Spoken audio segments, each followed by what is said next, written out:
The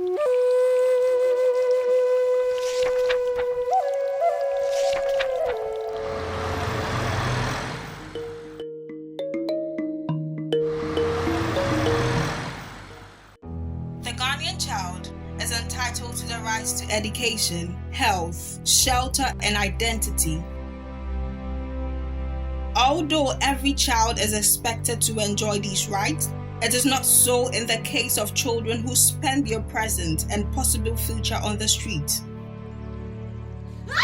Each day, sexual abuse and other forms of abuses are staring at the children in their faces, making them vulnerable. Their living conditions are nothing but a life wasting away.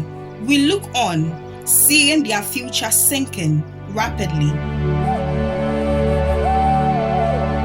Access to common and basic facilities is not available. Responding to nature's call, for instance, sometimes is an issue. Usage of public facilities requires payment, which these children are unable to cater for. Small girls, but even the 30%. And so 30% more than 20% near. What about private? Obi crab and ponkite ska. Now or ban why style bina me yi pipa near the man song. Most of these children are not able to afford basic healthcare bills. When ill, they helplessly visit random medical facilities for assistance. In some instances, these facilities treat them for free. When they come, looking at their posture and the way they are demeanor, you can see that they don't have it. There's a treatment which will cost maybe about 200 Ghana. They will tell you they have 10 seats. They will beg for at least even 1 month.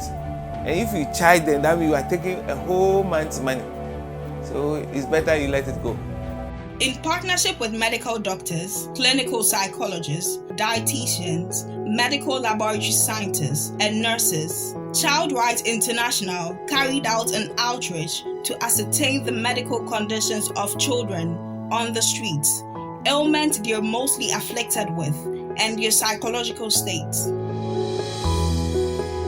The most common diseases among them are malaria, typhoid, severe malnutrition, also known as marasmus, anemia, and chronic skin diseases. The main causes, what we realized is that the malnutrition was causing anemia, and there was also malaria. Most of them had severe malaria. That was also contributing to the anemia that was observed. Because of the malnutrition, of course, the immunity is down. So we saw a lot of infections, skin infections, and other infections, that was plaguing them. Psychologically, they experience issues such as trauma, anxiety, and depression.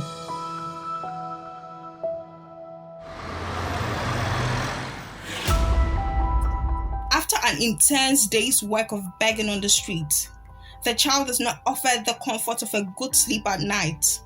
While some of these children sleep in the open, others struggle to find places in front of clothes shops and on footbridges in some instances. Some are fortunate enough to get themselves locked up in shops until the next morning, just for a good night's sleep.